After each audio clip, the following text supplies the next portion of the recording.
আপনাদেরকে বলে দেই, আজকে রাজনৈতিক দল হিসেবে বিএনপির কথা আমরা সবচেয়ে বেশি বলবো। বিএনপির এত কিসের দায়? বিএনপির দায় কয়েক কারণে। নাম্বার ওয়ান, ফ্যাসিবাদ বিরোধী আন্দোলনের সর্ববৃহৎ রাজনৈতিক দল বিএনপি। এই বিএনপির প্রতিষ্ঠাতা জিয়াউর রহমান দিল্লির বিরুদ্ধে যাবার কারণেই তাকে শহীদ হতে হয়েছে। এই বিএনপির প্রাণভ্রমরা বেগম খালেদা জিয়া মনমোহন সিংয়ের সাথে বিএনপির ডাকা হরতালের মধ্যে মনমোহন সিংকে যখন ঢাকা এসেছিল নেগোশিয়েট করার জন্য, বেগম জিয়াকে বললো আপনি সোনারগাঁয়ে আসেন, তিনি বলেছেন আমি হরতাল ডেকেছি, হরতালের মধ্যে আমি গাড়ি বের করতে পারবো না। এটা দিল্লি থ্রেট হিসেবে নিল। বিএনপির বন্ধুরা আপনাদের মনে নাই, মনে করিয়ে দেই, বেগম জিয়া হরতাল ডেকেছেন, সেই সময় মনমোহন সিং এসেছে এবং বেগম খালেদা জিয়া বলেছেন হরতালের মধ্যে আমি গাড়ি বের করবো না, এবং না করার কারণে এই যে তাদের ক্ষোভ, তার চূড়ান্ত ক্ষোভ হিসেবে বেগম জিয়াকে শুধু জেল খাটতে হয় নাই, তার হাতটা পর্যন্ত বাঁকা হয়ে গেছে। জিয়ার বিএনপি, খালেদা জিয়ার বিএনপি, এই বিএনপির প্রতি বাংলাদেশের স্বাধীনতা সার্বভৌমত্বের দায়ও বেশি, সুতরাং তাদের প্রতি আমাদের কথাও বেশি। নাম্বার ওয়ান, বিএনপি এখন পর্যন্ত নির্বাচন নিয়ে যতগুলো কথা বলেছে এর অলমোস্ট সবগুলো লেজিট, আমরা বুঝি এগুলো বৈধ, কিন্তু তার সমস্যা হলো সে আর্টিকুলেট করতে পারে না যে সেনাবাহিনীর একটা অংশ যে কোনোভাবে ক্ষমতায় যেতে চায় বা ক্ষমতা গ্রহণ করতে চায় বা জরুরি অবস্থা জারি করতে চায়, সুতরাং দ্রুত নির্বাচন না হলে জাতি ক্রাইসিসে পড়বে। এই কথা সে বললে সেনাবাহিনী তার সাথে থাকবে না, এই জন্য সে এটা বলতে পারে না। নাম্বার দুই, উপদেষ্টাদের মধ্যে কেউ কেউ ক্ষমতা প্রলম্বিত করতে চায়, এটাও যদি সে বলে ফেলে মাঝে মধ্যে চাপে পড়ে, এটাও সে বলতে পারে না, এই জন্য সে শুধুই নির্বাচন করে। তো নির্বাচন করাটা তো সমস্যা না। বিএনপির প্রতি আমাদের প্রথম আক্ষেপ হলো আপনারা কেন জুলাইয়ের রাজনীতিটা করলেন না বলেন? আপনাদেরই তো উচিত ছিল জুলাইয়ের রাজনীতি করা। এনসিপিকে আমরা পরে ধরবো। আপনারা যতবার নির্বাচনের কথা বলেছেন আমরা প্রত্যাশা করেছি আপনারা প্রতিবার আগে বলবেন বিচার করতে হবে, সংস্কার করতে হবে, নির্বাচন দিতে হবে। দেখেন আজকে আমরা যারা বিএনপি করি না কিন্তু শহীদ জিয়াকে ভালোবাসি, তারাও তো বিএনপির পক্ষে দাঁড়াতে পারছি না। কি তারা সংস্কার এবং বিচারের কথা না বলে শুধুই নির্বাচনের কথা বলছে, আমরা তার পক্ষে কিভাবে দাঁড়াবো? সুতরাং বিএনপির উচিত ছিল এই জুলাইয়ের সমস্ত আন্দোলনের স্টেক নেওয়া।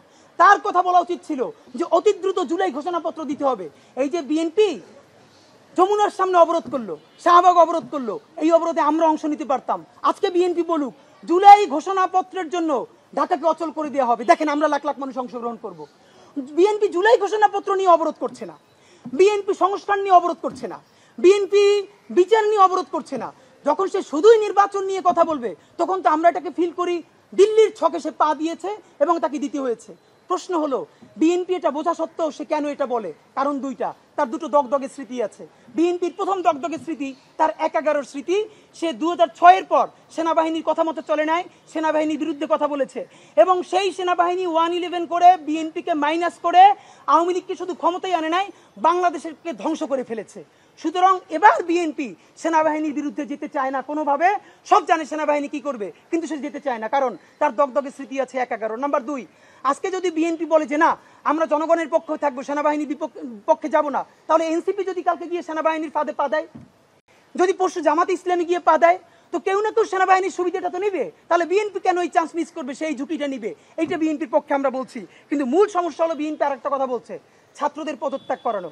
আপনারা জানেন এই যে ছাত্র উপদেষ্টা দুইজন, এদের ব্যাপারে আপনাদের সামনে আমরা অসংখ্যবার সমালোচনা করেছি না, তাদেরকে পদত্যাগ করতে বলেছি না?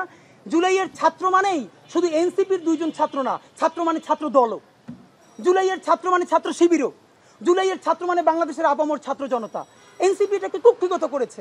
কিন্তু একটা কথা আপনাদেরকে বলি, বিএনপি যে বলছে এই দুইজন এনসিপির প্রতিনিধি, আমরা জানি মাহফুজ আলম এবং আসিফ মাহমুদ, এই দুজনের কিন্তু অফিসিয়ালি এনসিপির এখনো কোনো কানেকশন নাই।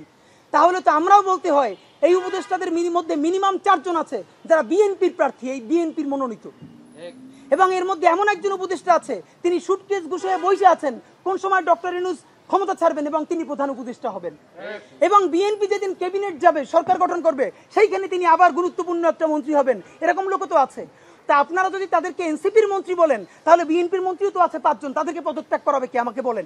নাম্বার দুই, এই যে ছাত্র উপদেষ্টাদেরকে পদত্যাগ করাতে চান, ছাত্র উপদেষ্টারা পদত্যাগ করলে এই সরকারের আর 1 সেকেন্ডও কোনো বৈধতা নাই। এই সরকারের একমাত্র বৈধতা তাদের সাথে ছাত্ররা আছে। যদিও এই ছাত্ররা সকল ছাত্র না, প্রাইভেট বিশ্ববিদ্যালয় নাই, নারী নাই, অপরাপর দল নাই, এরপরও তারা যেহেতু ছাত্র নাম নিয়ে গেছে, আমাদের প্রস্তাবনা হলো সেখানে ছাত্রদের শরিকানা বাড়ান। প্রয়োজনে ছাত্র দল থেকে একজন নেন, ছাত্র শিবির থেকে একজন নেন, প্রাইভেট বিশ্ববিদ্যালয় থেকে একজন নেন, নারী ছাত্রীদের মধ্য থেকে একজন নেন। আপনি ছাত্র বাড়ান, কিন্তু আপনি ছাত্রদেরকে পদত্যাগ করতে বলেন কেন?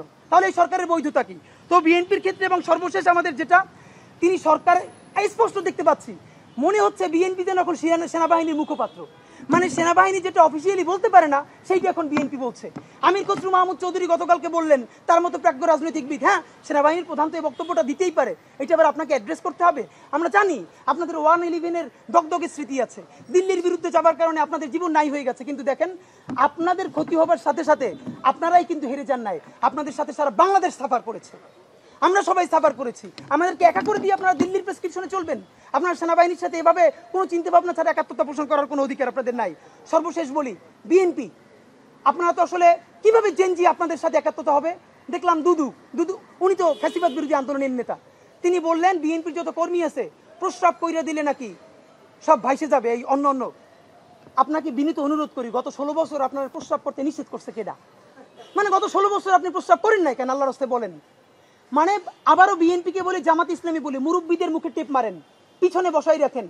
এই আন্দোলনে যত শহীদ হয়েছে, যত যোদ্ধা, তাদের গ্রুপ এইজ গ্রুপ 21 থেকে 35, বিএনপি জামাত ইসলামী সকলে আপনারা তরুণদেরকে সামনে আনেন। এই মুরব্বীদের কি কথা বলে দেখেন, বলে প্রস্রাব করলে ভেসে যাবে। এটা তো আওয়ামী লীগ তো বললে আমরা জিভে ছেড়ে ফেলতাম, এখন তো আওয়ামী লীগের চেয়ে উনি কি কথা বললো। তা আপনার একটা কথা বলি, এত প্রস্রাব যখন পেটে নিয়ে 16 বছর রয়েছেন, 28 অক্টোবর 2023 পল্টনের সামনে যখন সমাবেশ হয়েছে, গ্রেনেড মারতে পারে নাই, তার আগে বুড়া নেতৃবৃন্দ মুহুর্মুহু কইরে পালাইলেন। আমরা বিএনপির কর্মী না, তবু 1 ঘন্টা সেখানে স্টেজের সামনে দাঁড়াইছিলাম, কোন একজন মাঝারি মানের নেতাও আসে কিনা আমরা প্রতিরোধ গড়ে তুলবো, একজনও পারেন নাই। যত লাখ লোক আসছে, প্রস্রাব করলে তো আওয়ামী লীগ ভাইসে যাবে, তখন প্রস্রাব চাইবে কোথায় রাখছেন? মাথায় উঠেই রাখছেন? ফাইজলামি কথাবার্তা বলেন।